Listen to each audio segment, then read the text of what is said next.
Teacher थी। प्रीति को खाने का बहुत शौक था। वो हर समय कुछ न कुछ खाती रहती थी, लेकिन एक दिन प्रीति के सामने बहुत ही मुश्किल स्थिति आ गई जब स्कूल में उसका पेट खराब हो गया।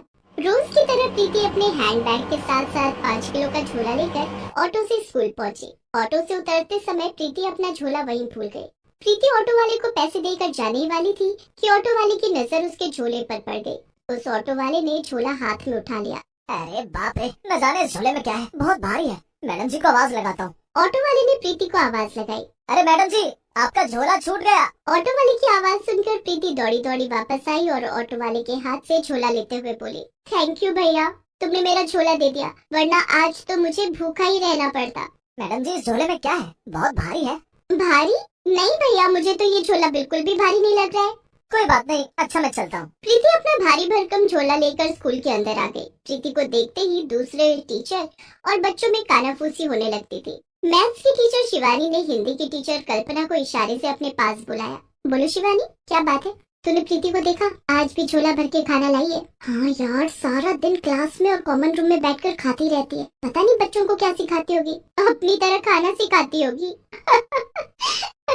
दोनों हंसने लगते हैं। प्रीति अपना झोला लेकर क्लास में पहुंच जाती है। उसे देखकर क्लास के सारे बच्चे खड़े हो जाते हैं। Good morning madam. Good morning बच्चों, बैठ जाओ। सभी बच्चे अपनी अपनी सीट पर बैठ जाते हैं। प्रीति भी अपनी सीट पर बैठ जाती है और अपने झोले में से एक थर्मस और एक कप प्लेट निकालती है। प्रीति चाय और नाश्ता करने लगती है। सभी बच्चे उसे देख रहे थे। प्रीति मुंह में नाश्ता भरकर बच्चों से बोलती है, बच्चों सभी लोग अपनी अपनी नोटबुक निकालो और 1 से 10 तक का पहाड़ा लिखकर मुझे दिखाओ। बच्चे अपना अपना काम करने लगते हैं। इस बीच प्रीति चाय और नाश्ता खा लेती है। थोड़ी देर के बाद 1 से 10 तक पहाड़ा लिखने में इन्हें बहुत टाइम लगेगा, तब तक फ्रूट्स खा लेती हूँ। प्रीति अपने झोले में से एक अनार और एक प्लेट निकालती है। वो प्लेट में अनार के दाने छुड़ा कर रखने लगती है। थोड़ी देर के बाद वो अनार के दाने छुड़ा लेती है। तब तक बच्चों ने पहाड़ा लिख लिया था और वे अपनी अपनी कॉपी लेकर प्रीति के पास आने लगे। प्रीति बच्चों की कॉपी चेक करती जाती और साथ साथ अनार भी खा रही थी। सबकी कॉपी चेक करने से पहले उसने अपना अनार खत्म कर लिया था। अनार तो खत्म हो गया, मुझे अभी और भूख लग रही है, केले खा लेती हूँ। प्रीति ने फिर अपने झोले से 2 केले निकाले और केले खाने लगी। बच्चे प्रीति को देख रहे थे और आपस में बातें कर रहे थे। कुसुम, अगर प्रीति मैडम का कभी स्कूल में पेट खराब हो गया तो क्या होगा? क्या होगा? उस दिन मैडम टॉयलेट में बैठकर खाएंगी। और दोनों बच्चियां हंसने लगती हैं। प्रीति ने उन्हें हंसते हुए देख लिया। कुसुम, कोमल, क्या बात है? तुम दोनों क्यों हंस रही हो? लाओ अपनी कॉपी चेक कराओ, मैं देखूं तुम दोनों को पहाड़ा आता है कि नहीं। अगर एक भी पहाड़ा गलत निकला तो तुम दोनों कल अपने घर से मेरे लिए खाना लाओगे, समझी? कोमल, प्रीति मैडम की सजा भी कितनी आसान है ना। घर से खाना लाना कौन सी बड़ी बात है। मम्मी को बोल दूंगी टिफिन में खाना ज्यादा रख देंगी। प्रीति सभी बच्चों की कॉपियाँ चेक कर रही थी कि तभी लंच ब्रेक हो गया। सभी बच्चों खाना खा लो। इतना कहकर प्रीति अपना झोला उठाकर कॉमन रूम में चली गई। वहाँ दूसरे टीचर भी अपना अपना लंच बॉक्स लेकर आ गए। अरे प्रीति, आज क्या लाई हो अपने पिटारे में? आज मैं कढ़ी चावल लाई हूँ। इतना कहकर प्रीति ने झोले में से 4 डब्बे बाहर निकाले। उसने डब्बा खोला तो 2 डब्बे में चावल और 2 डब्बे में कढ़ी रखे थे। अरे ये 2-2 डब्बे? किसी और के लिए भी खाना लाई हो क्या? नहीं, ये दोनों डब्बे मेरे लिए हैं। मुझे कढ़ी चावल बहुत पसंद है। सबने खाना खाया, लेकिन प्रीति ने 2-2 डब्बा खाना खाया। खाना खाने के बाद प्रीति ने अपने झोले में से रबड़ी और गुलाब जामुन निकाल कर खाया। इतना खाने के बाद प्रीति ने बड़ी जोर की लंबी डकार मारी। प्रीति रोज इतना ही खाती थी। वो रोजाना 5 तरीके के फल खाती, सुबह नाश्ते में दूध पीती। एक दिन तो प्रीति स्कूल में आलू के मोटे मोटे 8 पराठे लेकर आई और सारे पराठे उसने खुद खाए। इतने से भी प्रीति का पेट नहीं भरता तो स्कूल खत्म होने के बाद स्कूल के बाहर खड़े ठेले वाले से कभी छोले चावल तो कभी आलू पूरी खरीद कर खाती। एक दिन की बात है, रोज की तरह प्रीति अपना 5 किलो का झोला लेकर स्कूल आई। उसमें कई प्रकार के फल, दूध, चाय, बिस्किट और ढेर सारा खाना भरा हुआ था। क्लास में आते ही, आज तो मैंने सुबह सुबह दूध नहीं पिया था, न जाने क्यों पेट भारी सा लग रहा है। लेकिन दूध पिए बिना तो मेरे दिन की शुरुआत ही नहीं होती है। आंखें नहीं खुल रही है। प्रीति ने थर्मस में से गर्म दूध एक ग्लास में निकाला और वो बच्चों के सामने दूध पीने लगी। दूध पीने के थोड़ी देर बाद पेट में गुड़गुड़ कैसी हो रही है? प्रीति के पेट से आवाजें आने लगी और उसे खट्टी खट्टी डकारें आने लगी। थोड़ी देर के बाद प्रीति को बहुत जोर से प्रेशर आता है। प्रीति क्लासरूम से भागी भागी टॉयलेट की तरफ जाती है। दूसरी क्लास में पढ़ाने वाले टीचर और बच्चे प्रीति को भागते हुए टॉयलेट की तरफ जाते हुए देख लेते हैं। प्रीति टॉयलेट जाकर वहाँ पॉटी करने लगती है, लेकिन उसका पेट तो खराब हो चुका था। अरे ये क्या, मुझे तो लूज मोशन हो रहा है। प्रीति जब पॉटी कर रही थी तब बहुत जोर जोर से आवाजें आ रही थी जो टॉयलेट के बाहर से आ रही थी, और बगल की क्लास के टीचर और बच्चे भी आवाजें सुन रहे थे। टॉयलेट से बहुत गंदी बदबू भी निकल कर क्लास तक जा रही थी। सभी बच्चों और टीचर ने अपने अपने हाथों से अपने कान और नाक बंद कर लिए। प्रीति बहुत देर तक पॉटी करती रही। उसके पेट में बहुत तेज मरोड़ हो रहा था। प्रीति टॉयलेट में बैठी बैठी सोचती है, कल रात मैंने ढेर सारे छोले खाए हैं, कहीं मेरा पेट उसी से तो नहीं खराब हो गया। काफी देर हो गई। जब प्रीति टॉयलेट से बाहर नहीं आई तो सफाई कर्मचारी मधु ने प्रीति को बाहर से आवाज लगाई, प्रीति मैडम, क्या बात है, आपकी तबीयत तो ठीक है ना? हाँ मधु, आती हूँ मैं थोड़ी देर में। कुछ देर के बाद प्रीति टॉयलेट के बाहर आई और हाथ मुंह धोकर क्लासरूम में गई। तभी कुसुम ने प्रीति से कहा, मैडम, आपने जो कल होमवर्क दिया था उसमें से मुझे कुछ पूछना है। कुछ इंग्लिश के वर्ड की मीनिंग मुझे समझ नहीं आई, आप बता दीजिए। तभी कोमल ने कहा, हाँ मैडम, आपने जो मैथ्स के सवाल दिए थे वो भी हमारी समझ में नहीं आए। बच्चे अपनी अपनी प्रॉब्लम्स प्रीति को बता रहे थे, लेकिन प्रीति को तो कुछ सुनाई ही नहीं पड़ रहा था। उसे सुनाई पड़ रही थी तो सिर्फ उसके पेट से आ रही गुड़ गुड़ की आवाज। प्रीति के पेट में फिर से बहुत तेज मरोड़े उठने लगी और उसे बहुत तेज प्रेशर आ गया। प्रीति टॉयलेट की तरफ भागी, लेकिन प्रेशर इतना तेज था कि प्रीति की पॉटी निकल गई। वो लूज मोशन करते हुए टॉयलेट पहुंची। प्रीति ने पूरा फ्लोर पॉटी से गंदा कर दिया था। पूरे स्कूल में पॉटी की बदबू फैल गई थी। दूसरी कक्षा में पढ़ रहे बच्चे अपनी अपनी क्लास से बाहर आ गए। अरे, यहाँ तो किसी ने पॉटी कर दी। ये पॉटी प्रीति मैडम ने की होगी। हमने उन्हें भागकर टॉयलेट की तरफ जाते हुए देखा था।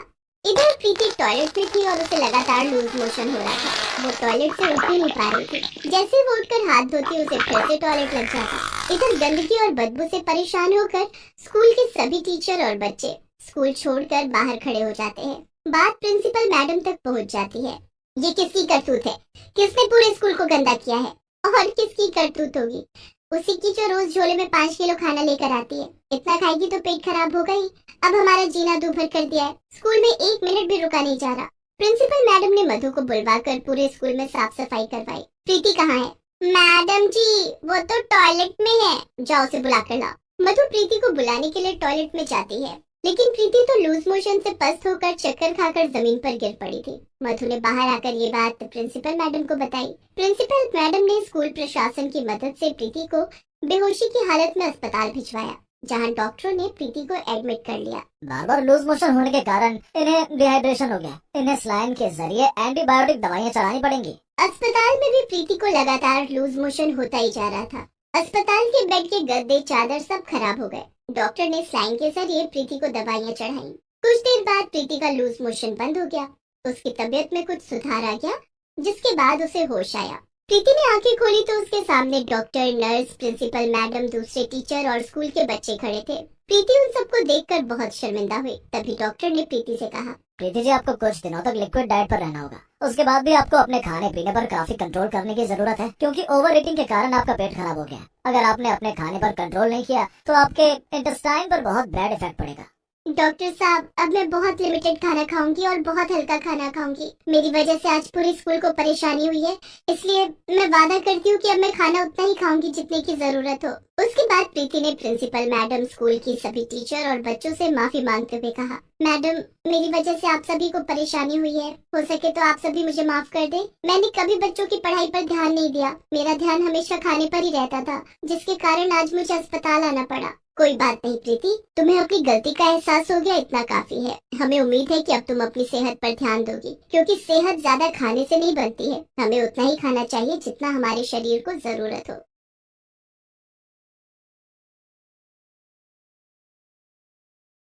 संध्या तैयार होकर अपने कमरे से बाहर आई। संध्या ने जीन्स और ट्यूब टॉप पहन रखा था। अरे संध्या बेटी, कहाँ जा रही हो? माँ, आज मैं रजनी के साथ शॉपिंग पर जा रही हूँ। परसों कॉलेज में हमारी फेयरवेल पार्टी है, उसके लिए ड्रेस खरीदनी है। ये तुमने कैसे कपड़े पहने हैं संध्या? आधा बदन दिख रहा है। जरा ढंग के कपड़े पहन लो, अब तुम्हारी शादी होने वाली है। शादी के बाद तुझे ऐसे कपड़े पहनने को नहीं मिलेंगे। अरे माँ, ये आजकल का फैशन है, मॉडर्न जमाना है। मैं तो शादी के बाद भी ऐसे ही कपड़े पहनूंगी। तुम बस मेरे लिए सास भी मॉडर्न ढूंढना जो मेरी तरह कपड़े पहनती हो। इतना बोलकर संध्या अपनी सहेली रजनी के घर चली गई। दोनों सहेलियां फेयरवेल पार्टी के लिए शॉपिंग करने मॉल गई। संध्या ने काफी मॉडर्न कपड़े खरीदे। शॉपिंग करके दोनों अपने अपने घर आ गए। अच्छा रजनी, मिलते हैं फेयरवेल वाले दिन। ओके संध्या, बाय। संध्या की कॉलेज की पढ़ाई पूरी हो चुकी थी। परसों फेयरवेल पार्टी थी। पार्टी में संध्या ने काफी मॉडर्न कपड़े पहने। कॉलेज की पढ़ाई खत्म होने के बाद संध्या के माता पिता उसकी शादी के लिए लड़के देखने लगे। एक दिन संध्या को देखने के लिए लड़के के माता पिता आए। लड़के की माँ ने काफी मॉडर्न कपड़े पहन रखे थे, जीन्स और क्रॉप टॉप। उन्हें देखते ही संध्या ने अपनी माँ से कहा, माँ मेरी तरफ से शादी के लिए हाँ है। अरे लेकिन लड़का तो आया ही नहीं है, तू उसे भी तो देख लेती। अरे माँ, लड़के की माँ इतनी मॉडर्न है तो लड़का भी मॉडर्न ही होगा। मुझे मेरी सास बहुत पसंद है। संध्या हंसने लगती है। लड़के वालों को भी संध्या बहुत पसंद आई। दोनों तरफ से औपचारिक बातें हुई और शादी पक्की हो गई। बहुत जल्द संध्या की शादी रोहन के साथ हो गई। संध्या खुशी खुशी अपने ससुराल आ गई। ससुराल आकर संध्या के पैर मानो जमीन पर नहीं टिक रहे थे। संध्या अपने कमरे में शादी के जोड़े में बैठी थी। तभी उसकी सास मानवी ने आकर उससे कहा, अरे संध्या बहू, तू अभी तक शादी के जोड़े में बैठी है, जा जाकर कपड़े बदल ले और ले ये गाउन पहन ले। संध्या की सास ने उसे एक बहुत ही मॉडर्न लुक का रिवीलिंग गाउन पहनने के लिए दिया, जिसे देखकर संध्या ने सोचा, कितने खुले विचारों वाले लोग हैं। मैं कितनी लकी हूँ कि मुझे इतनी मॉडर्न सास मिली है। संध्या ने फौरन अपने कपड़े बदल लिए और गाउन पहनकर बैठ गई। शादी की सारी रस्में संध्या के गाउन ड्रेस में ही पूरी हुई। रात को सब लोग खाना खाकर सोने अपने अपने कमरे में चले गए। संध्या भी रोहन के साथ अपने कमरे में सो रही थी। तभी उसे बहुत जोर की सुसु आई। उफ, कितनी जोरों की नींद आ रही है। ऊपर से सुसु को भी अभी आना था। संध्या नींद में थी। वो अपनी आंखें मलते हुए कमरे से बाहर निकली और बाथरूम में गई। नींद में होने के कारण वो ठीक से देख नहीं पाई और उसका पैर बाथरूम में दरवाजे के पीछे रखे हगीज से जा टकराया। संध्या की नींद खुल गई। अरे, दरवाजे के पीछे ये क्या रखा हुआ है? संध्या ने देखा कि एक पॉलिथीन में बांधकर कुछ रखा हुआ था। संध्या ने पॉलिथीन खोलकर देखा तो उसमें हगीज रखा हुआ था, जिसमें सुसु पॉटी भी लगी हुई थी। संध्या ने तुरंत उस हगीज को जमीन पर फेंकते हुए कहा, छी छी छी, ये तो हगीज है। लेकिन घर में हगीज कौन पहनता है? शादी में कई मेहमान आए थे जिनके छोटे छोटे बच्चे थे। शादी में जरूर कोई ऐसा मेहमान आया होगा जिसका छोटा बच्चा होगा। ये हगीज उसी बच्चे की होगी। संध्या ने हगीज को वापस पॉलिथीन में रख दिया और सुसु करके अपने कमरे में आ गई। कुछ दिनों के बाद घर से सारे मेहमान चले गए। रोज की तरह एक दिन संध्या बाथरूम में नहाने गई तो उसे फिर हगीज मिला, जो पॉलिथीन में बांध कर रखा हुआ था। अब तो सारे मेहमान चले गए हैं, घर में कोई बच्चा भी नहीं है, फिर ये हगीज किसका हो सकता है? संध्या ने घर की नौकरानी से कहकर हगीज को बाहर फेंकवा दिया। वो नहा धोकर अपने कमरे में आ गई। संध्या ने धीरे धीरे घर का कामकाज संभालना शुरू कर दिया था। यूं तो घर के सभी काम के लिए नौकरानी थी, लेकिन नौकरानी को क्या काम करना है ये बताना संध्या का काम था। संध्या घर में साफ सफाई का बहुत ध्यान रखती थी, लेकिन रोजाना सफाई करने के बाद भी उसे बाथरूम में हगीज जरूर मिलता था, जिसे देखकर संध्या परेशान रहने लगी थी। दरअसल संध्या की सास मानवी को कपड़े में ही सुसु और पॉटी करने की आदत थी, इसलिए वो हगीज पहनती थी। इस बात से अनजान संध्या एक दिन मानवी से बोली, माँ जी, ना जाने हमारे बाथरूम में रोज हगीज कौन रख जाता है। मुझे तो अपनी नौकरानी ललिता पर शक है। हाँ संध्या बहू, मुझे भी ललिता पर ही शक है। तुम उस पर नजर रखा करो। जिस दिन उसे रंगे हाथों पकड़ लिया ना, उस दिन उसे काम से निकाल देंगे। अब संध्या अपनी नौकरानी ललिता पर नजर रखने लगी। ललिता सारा दिन घर की साफ सफाई में लगी रहती और वो खुद भी बहुत साफ सफाई से रहती थी। एक दिन की बात है, मानवी घर का सामान लाने बाजार गई थी। ओह, मेरा पर्स तो अलमारी में ही छूट गया। अब मैं शॉपिंग कैसे करूंगी? मानवी ने संध्या को फोन किया। हेलो संध्या बहू, मेरा पर्स मेरी अलमारी में छूट गया है। तू मेरी अलमारी से पर्स लेकर बाजार आ जा। ठीक है माँ जी। संध्या फोन रख देती है और मानवी के कमरे में जाकर उसकी अलमारी खोलती है और उसमें मानवी का पर्स ढूंढने लगती है। संध्या मानवी का पर्स ढूंढ ही रही थी कि उसके सिर पर अलमारी में रखा हुआ ढेर सारा हगीज गिरने लगता है। अरे ये सब क्या है? ये तो हगीज है, लेकिन माँ जी की अलमारी में हगीज कैसे, वो भी इतने सारे? ऐसा तो नहीं कि बाथरूम में मिलने वाले हगीज माँ जी की ही हो। तो क्या माँ जी हगीज पहनती है? मुझे पता करना होगा कि इस बात में कितनी सच्चाई है। संध्या को हगीज के ढेर के बीच में मानवी का पर्स मिल जाता है। वो हगीज को वापस अलमारी में रख देती है और पर्स लेकर बाजार आ जाती है। आ गई संध्या बहू, तुझे मैंने परेशान कर दिया ना? नहीं माँ जी, मुझे कोई परेशानी नहीं हुई, बल्कि आपके साथ मैं भी बाजार घूम लूंगी। घर में बैठे बैठे बोर हो रही थी। संध्या अपनी सास के साथ बाजार में शॉपिंग कर रही थी और सोच रही थी, कैसे पता करूँ कि माँ जी सचमुच में हगीज पहनती है? मुझे क्या करना होगा? संध्या थोड़ी देर तक सोचती है। ये ठीक रहेगा, मैं सारे हगीज छिपा दूंगी, फिर पता चल जाएगा कि हगीज सचमुच में माँ जी पहनती है या कोई और। क्या सोच रही हो संध्या बहू? अब कुछ नहीं माँ जी, मुझे कुछ काम याद आ गया, मैं घर जा रही हूँ, आप शॉपिंग करके आ जाना। ठीक है बहू। संध्या जल्दी जल्दी चलकर घर आती है और मानवी के कमरे में जाती है। वो अलमारी में रखे सारे हगीज को वहाँ से हटाकर अपने कमरे में छिपा देती है। थोड़ी देर के बाद मानवी बाजार से घर आ गई। वो अपने कमरे में गई। पीछे पीछे संध्या चाय लेकर मानवी के कमरे में जाती है। उसने देखा कि मानवी बहुत घबराई हुई थी और अलमारी में कुछ ढूंढ रही थी। क्या हुआ माँ जी, आप क्या ढूंढ रही हैं? संध्या बहू, मैंने अलमारी में अपनी सोने की चेन रखी थी, वो नहीं मिल रही है। मानवी अलमारी में चेन का बहाना बनाकर हगीज ढूंढने लगी और तभी घबराहट में उसकी सुसु निकल गई। संध्या ने देखा कि उसकी सास मानवी के चेहरे के हाव भाव कुछ बदल गए थे। क्या हुआ माँ जी, आप ठीक तो है ना? अब संध्या बहू, मैं ठीक हूँ। मैं दवाई लेने मेडिकल स्टोर जा रही हूँ, मेरे सिर में बहुत दर्द है। माँ जी, दवाई मैं ला देती हूँ, आप आराम कर लीजिए, मैं आपके सिर में दवा भी मालिश कर दूंगी। नहीं संध्या बहू, दवाई मैं ले आऊंगी। मानवी तेजी से घर के बाहर निकल गई। संध्या पीछे से आवाज लगाती रही, लेकिन मानवी ने मुड़कर भी नहीं देखा। माँ जी, रुकिए माँ जी। मानवी के पैर सीधा मेडिकल स्टोर पर जाकर रुके। वहाँ मानवी ने एक पैकेट हगीज खरीदा और घर आ गई। संध्या दरवाजे पर ही खड़ी थी। माँ जी, आपके हाथ में क्या है?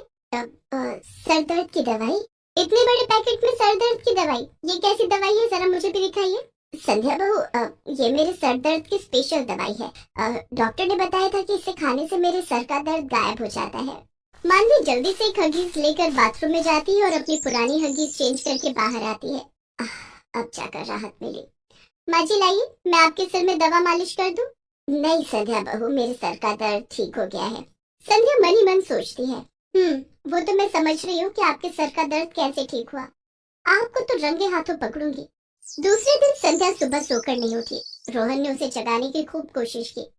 संध्या उठो, दिन के 10 बज गए हैं। रोहन, आज मेरे सर में बहुत दर्द है, तुम माँ जी से सर दर्द की दवाई मांग कर ले आओ, उनके पास सर दर्द की बहुत अच्छी दवाई है। रोहन मानवी के पास जाता है और सर दर्द की दवाई मांगता है। रोहन बेटे, दवाई तो खत्म हो गई है। तभी सर पर पट्टी बांधे हुए संध्या वहाँ जाती है। अरे माँ जी, कल ही तो आप बड़े से पैकेट में ढेर सारी सर दर्द की दवाई लेकर आई थी, इतनी जल्दी कैसे खत्म हो गया? और संध्या मानवी की अलमारी से हगीज का पैकेट निकालती है। यही है ना वो सर दर्द की दवाई? संध्या, ये तो हगीज है। लेकिन माँ जी तो कल कह रही थी कि ये उनके सर दर्द की दवाई है। माँ, ये सब क्या है? अब रोहन बेटे, ये हगीज मेरे हैं। क्या आप हगीज पहनती हैं? हाँ बेटे, तुम दोनों मुझे माफ कर दो। अब हमेशा से मैं हर बात पर बहुत जल्दी घबरा जाती हूँ और इस कारण मेरी सुसु पॉटी निकल जाती थी, इसलिए मैं हगीज पहनती हूँ। इसलिए मैं जीन्स पहनती हूँ ताकि हगीज अच्छे से फिट रहे। मैंने सोचा था कि मेरी सास मेरी तरह मॉडर्न है इसलिए जीन्स पहनती है। मुझे क्या पता था कि आप हगीज फिट रखने के लिए जीन्स पहनती हैं। आपने हगीज के लिए ललिता को दोषी बताया, उसे नौकरी से निकालने की बात कह रही थी। मुझे माफ कर दे बहू। कोई बात नहीं माँ जी, आपने हमें पहले क्यों नहीं बताया? हम आज ही आपको डॉक्टर के पास ले जाएंगे। उस दिन रोहन और संध्या मानवी को डॉक्टर के पास ले जाते हैं और मानवी का इलाज करवाते हैं। डॉक्टर की दवाई से मानवी की सुसु पॉटी निकल जाने वाली बीमारी ठीक हो जाती है और मानवी हगीज पहनना छोड़ देती है।